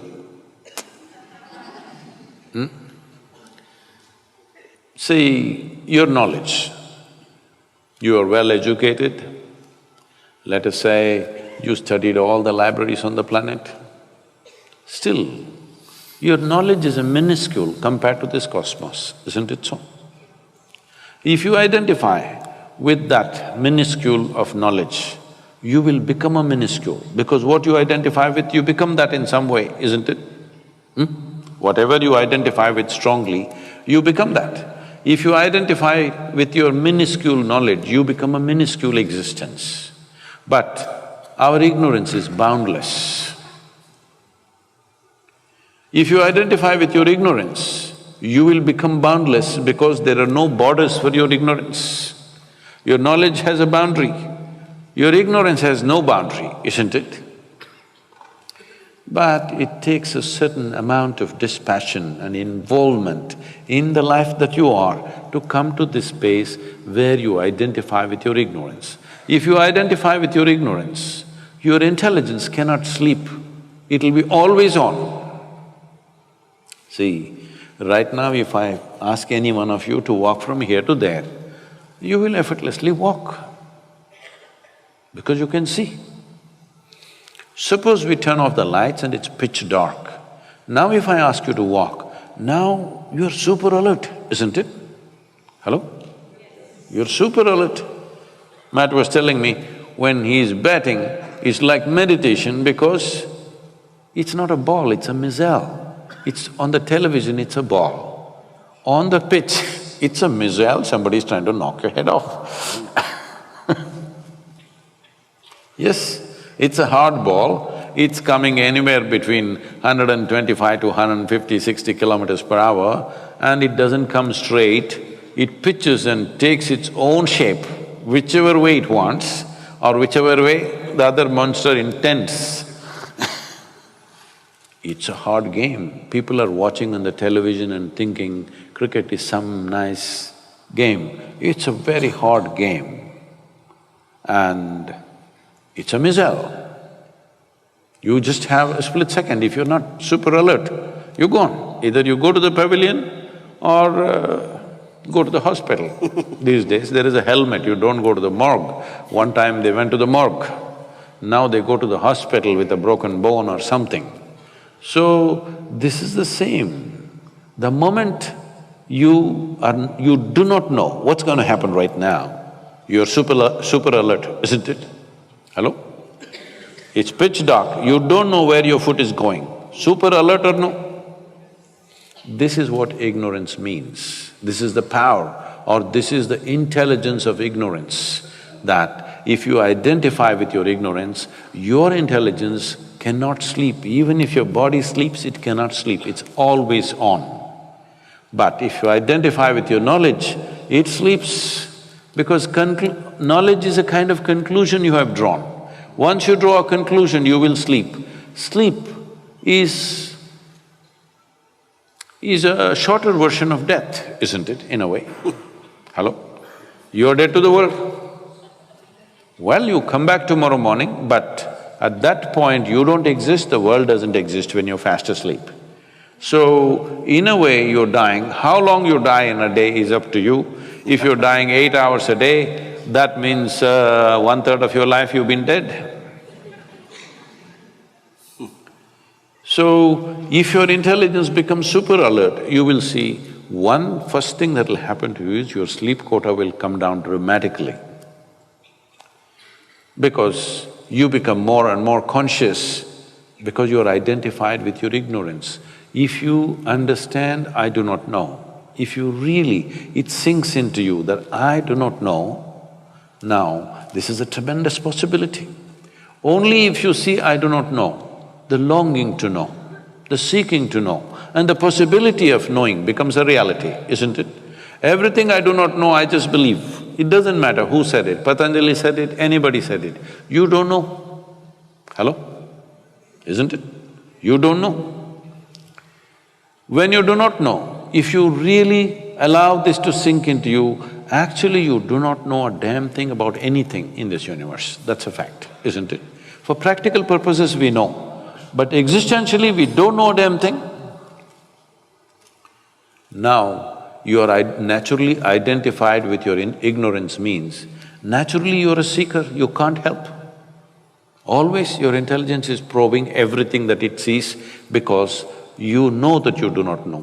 But reading high school textbook, if you think you know entire world, then there is a problem. Lot of people have gotten into this state in the name of science. They read high school textbook and they think they're scientists. This happened in UK. It's a social situation. Oh, why? We'll shift it to Australia. The scene. Came a long way. A social situation where a lot of people, socialites were there, but a scientist also was there. He was not dressed like them, not much care to his outward appearance. So they sat at the dinner table, a very high-fashion socialite lady sat next to him. And may I ask you, what do you do? He said, I study science. Oh, I was done with that in my high school. So as scientist understands, he's still studying science. Only others think he's a scientist. He knows he is studying science because the more you explore, the more you realize how ignorant you are. It's not that more knowledgeable you will become, more you realize how profound is your ignorance, how boundless is your ignorance. So, this entire dimension of moving into an intelligence which is beyond memory, the first and foremost step is this, that you're not identified with what little you know, you're identified with that which you do not know. Now, your intelligence is on. Slowly, it will become free from memory, because memory means repetitiveness, isn't it? Hello? Memory means repetitiveness, the same thing's happening again and again. If memory determines the nature of your experience, which usually does, and for 90% or more of the people, their memory decides the nature of their experience. For this we say traditionally in India, karma case. You're sitting here, stomach is full or empty, whichever way, nothing wrong, nobody's shooting bullets at you, you're fine, but you're little. Why? You're chewing your own fat. Am I getting it? Yeah. Maybe that's where it came from. So, you're chewing your own memory and making yourself happy or unhappy, whichever way. Both ways, your karma. Karma means action. Action means the residual action which remains within you is memory. Memory is not just conscious, it is at all levels. This residual memory is right now deciding the trajectory of your life. To become free from that is a whole effort, which in complicated language he said, and you all liked it. The important thing is, you break free from this residual impact. If you live out of your memory, no new possibilities are there. You'll do the same things in permutations and combinations, but the same thing. If something absolutely new has to happen to you, you must be beyond your karmic memory. Everything that's stored in you, your genetic memory, your evolutionary memory, you rose beyond that. Now you have a completely new vision of life. This is something that is possible for every human being. Only thing is, they've never paid attention to that. They've just not paid attention to those aspects, that's all. Otherwise, it is not the exclusive right of any specially made human beings. It's equally possible. I want you to understand this. When it comes to external situations, maybe all of you cannot take a cricket bat and do what Matt does. Maybe you cannot take a motorcycle and do what I do. Or maybe you can't run like somebody else, or you can't do something else like someone else. When it comes to external realities, we are all differently capable, isn't it? Hello? Is it a wrong word to use on you? Every one of us is differently capable when it comes to the outside world. But when it comes to the inner dimensions, all of us are equally capable. It is just that most people have never paid attention. They still believe that by fixing what's around them, life will be fine.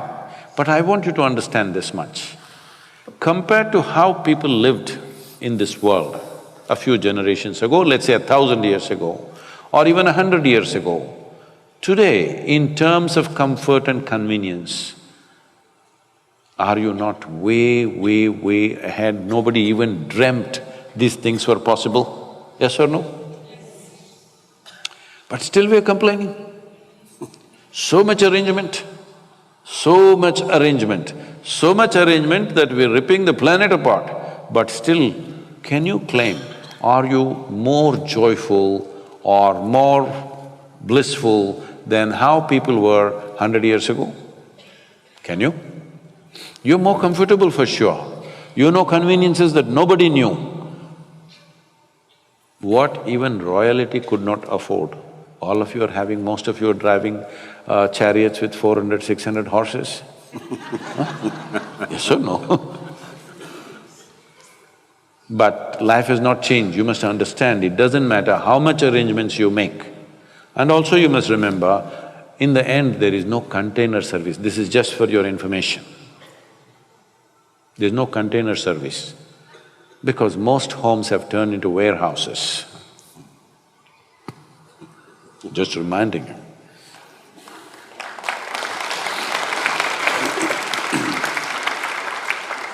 Where's our mic, roving mic gone?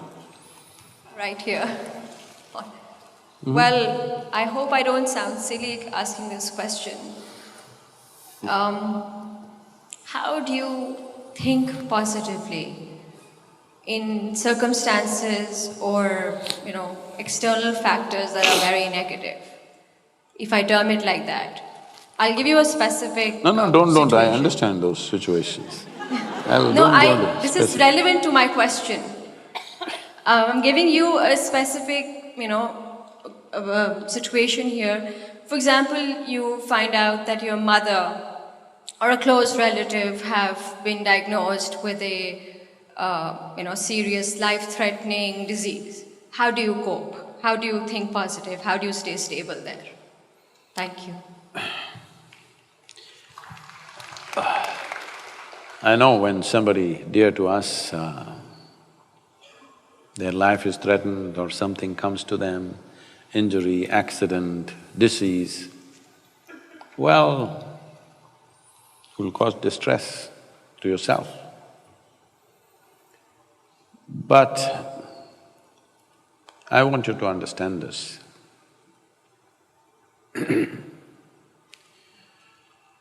See, this is the nature of life. This is what I've been trying to remind you from the beginning in this last whatever hour and a half, that we need to understand this is a fragile happening, this life. Right now it's on. The design of this life is such, see, inhalation, exhalation, inhalation, exhalation, next inhalation did not happen, this is gone. Back to the pavilion. You did nothing wrong, you just stood there, but back to the pavilion many times, isn't it? No weird shot, nothing, simply, it just nicked by itself and went off.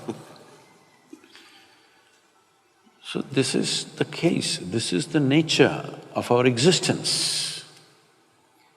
It is just that when somebody is dear to us, we get so emotionally wrapped by this. This is simply because you have only one or two or three or four people who are dear to you. I live a life where so many, I don't know the number, so many people are very intimately, very profoundly involved with me on a daily basis. So in my life, how many people that are dear to me I have buried, don't ask me. It's happening all the time. All right? So right now, the reason why you go through life the way you go through life is because your involvement is very selective, very discriminatory. Only this one person you will involve because I identify her as my mother. Only that person because I identify him as my brother. But if you knew larger involvement with life, you would understand almost every day you lose somebody who's very dear to you. Yes, this is the case with me. Does it mean to say you have no emotion? Does it mean to say there is no sense of loss? No, all this is there. All of it is there. It is just that if you are in terms with the realities of your existence, you live one way. This is what I was trying to tell you in the beginning itself. You think your psychological world is bigger than the existential creation. What this means is, your creation has become more significant than the Creator's creation. Once this happens, inevitably you will suffer. If somebody is ill around us, what do? We do our best to turn them around if it's possible. If you cannot turn them around, you let them go gracefully. This is all you can do. Whether you cry, laugh, turn yourself on your, upside down, do whatever the hell you want. This is all that will happen, isn't it so? The question is just this, Whatever comes our way in our life, life will come, birth will come, death will come, disease will come, defeat will come, victory will come, all kinds of things will come if you're living an active life. Will you handle it gracefully or will you make a mess out of it? That's all the choice you have, isn't it? Do you have any other choice, I'm asking you? Whatever life throws at you is not your choice. What you make out of it is 100% your choice, isn't it? This choice you must exercise. This choice you must exercise. What life throws at you is not your choice. Who knows what kind of ball is the next ball? You don't know. What life throws at you is not your choice. What you make out of it is your choice. This is the power of being human, that you can make what you want out of it. If I'm saying, I know this is very hurtful what I'm saying, but you must decide whether you want solace or you want a solution to your life. I am not somebody who will say pretty words and give solace. I do that only to children. With children, if they say something, okay, we'll hug them, hold them, do this. Well, if somebody is in grief, even if they're adults, because when they're in grief, they become like children. So we treat them like children. But you must decide in your life whether you want solace or solution to your life. If you want solution, there is one way to approach. If you just want solace, we can give pretty words, but what will they do? With all the pretty words, I will die, you will die, isn't it? Solution is just this, we come to terms. This is why I'm saying, from being a physiological and psychological drama, you have to become a phenomena of life. That's what you really are. What is the most important thing in your life right now? That you're alive right now, isn't it so? Hello? Is it the most important thing? Life is the most important thing, not what you wear, not what you parked outside, not the home that you're living in, not anything else, not your thought and emotion. What is most important is the life that you are. But how much attention has gone into that dimension of life? If your attention was for that, you would see your involvement with life would be indiscriminate. Once your involvement is indiscriminate, you will learn to handle everything gracefully. Right now, when you're in distress, when somebody dear to you is ill, this sounds cruel, I know that. But I'm still taking the risk of saying this to you, because I want you to ponder upon this, because this is all the choice we have. We don't have a choice to decide what life throws at us. We have a choice to decide what we make out of it.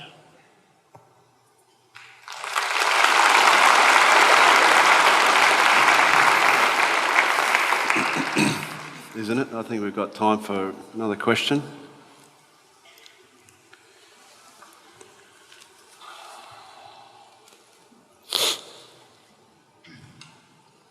Namaskaram, Sadhguru. Actually, I was to be over there for a few seconds. There's a thing I want. What's that? I just want to be over there for a few seconds. Oh, no, you can ask the question from there. Can I be over there for a few seconds? Oh, then why did you take the microphone? Microphone is to speak long distance. So you don't go next to somebody and take phone and talk to each other.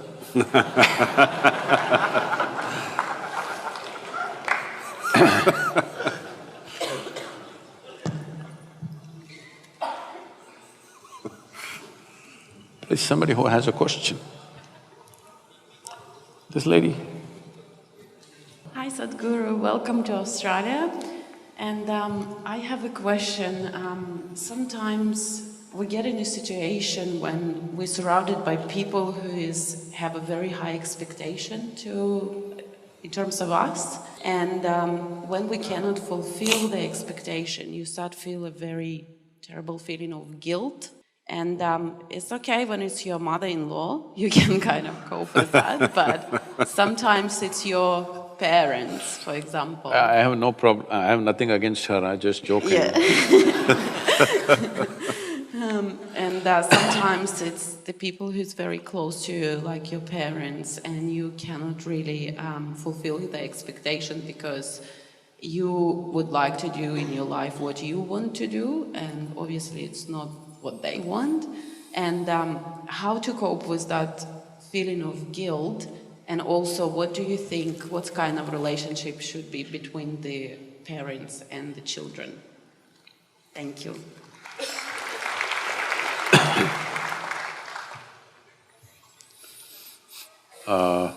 That reminds me of something. See, one thing is, it's not just between parents and children, just about every relationship, everywhere. People have all kinds of weird expectations. It's like this. A lady went to the butcher's shop and all this chicken which were hanging upside down, dressed chicken. Poor chicken, feathers are their dress. You rip it off and say they're dressed. So she went to this chicken and lifted one leg, smelled, wrinkled her nose, lifted a wing, wrinkled her nose. Like this she was going from chicken to chicken. It was having an effect on the rest of the customers. So the butcher saw it's having an effect, so he went and tapped on her shoulder. She turned around. So he asked, "Ma'am, can you pass a test like that?"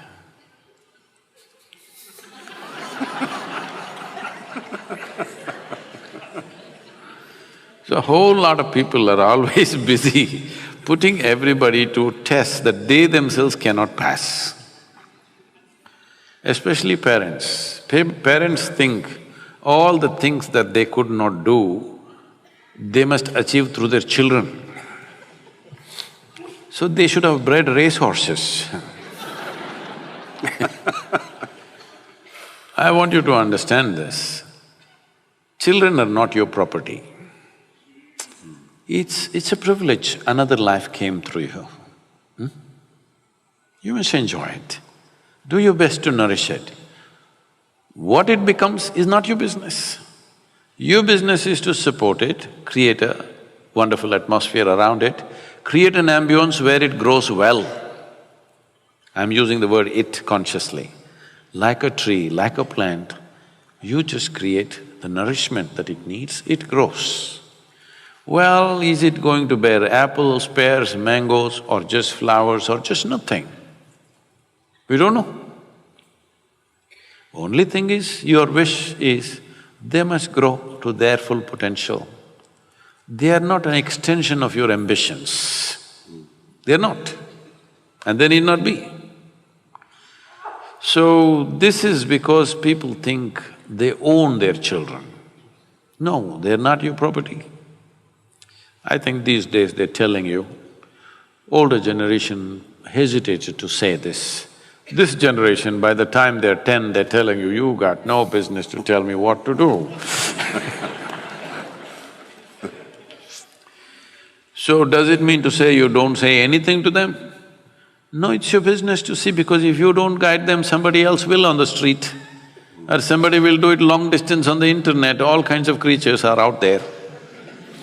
All right. So yes, to protect them, to nourish them, to allow them to explore their possibilities, it is your business to do that as a parent. But parents' concern may be, what will happen, what will happen, what will happen? My dear father, he's 95, he's a physician. In his mind, that generation of Indians will understand that. Unless you become a physician, you're no good. So I was no good. But that was good for me, because when you're no good, nobody pays enough attention, that's all I wanted. That they leave me alone. So, I'm just saying, you know, he's always worried, what will happen to this boy?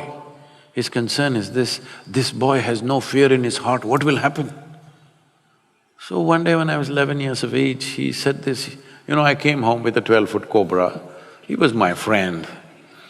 And he said, this boy has no fear in his heart, what will happen? Then I asked him, when did fear become a virtue? When did this happen? He said, see, I told you he has no fear in his heart. I said, that's fine, but when did fear become a virtue? Why is it like this? Why fear, anger, all these things have become virtues, is it? Tell me, when you go through fear, is it fantastic? Hello? It's one of the most terrible emotions you can go through. Why are we thinking that we should be fearful of our future, not only of your future, of anything that you do, and you're even God-fearing, all right? Fearful about everything. What is the point? There is no such thing. There is no such thing that this generation should be an extension of the previous generation. This generation should do something that previous generation could not imagine. That is when there is a purpose to this generation, isn't it? Otherwise, what's the point if you're going to do the same things?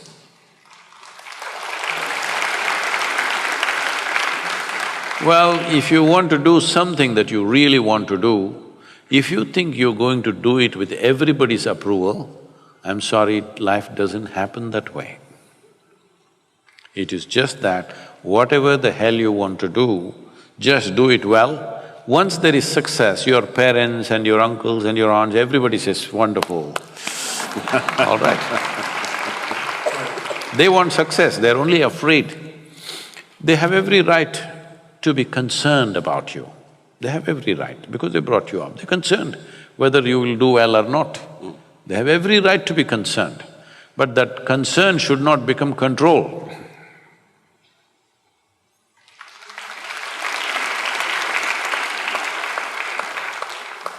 What event, decision, experience, or period has had the most profound impact on your life? You're asking Matt, right? No, I'm asking you. I would like to know, please. Oh, this has been spoken of many times, isn't it? Experience, influence. See, this is the only thing I did with my life. I was in United States and this lady comes up to me and says, I've been doing yoga for over 35 years, nothing happened to me. You just went and sat on that rock. All this happened to you. Where is the damn rock?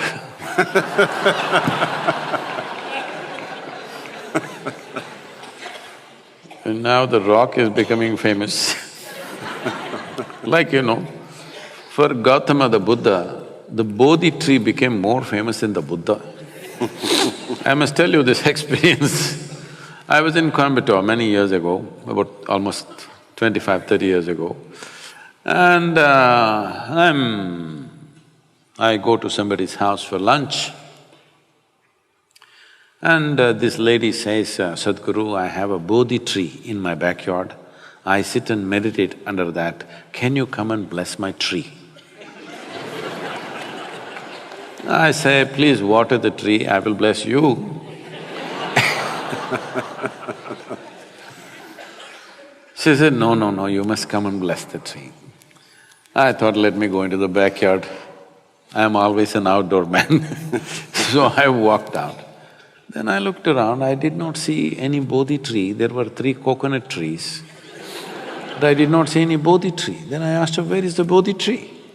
Then she takes me to one place. There is one stick which is about 6–7 feet tall with about 5 leaves. Under that, she's put one stone plate and on which she sits and meditates under the Bodhi tree. I looked at this Bodhi tree and said, see, this Bodhi tree does not have much possibility. If you at least sit under the coconut tree, something could happen.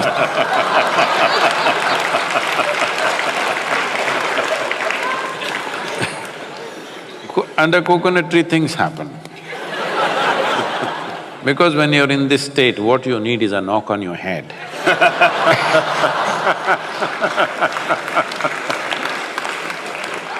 So, what is the most significant influence? This is all I did in my life.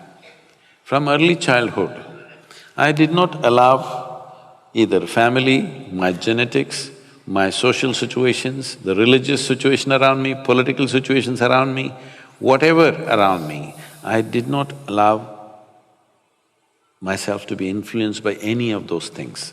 This is why I keep repeating, I am an uneducated guru, because I refuse to be educated. To remain uneducated is not easy. Yes, sir, because from the moment you're born, everybody wants to teach you something that's not worked in their life.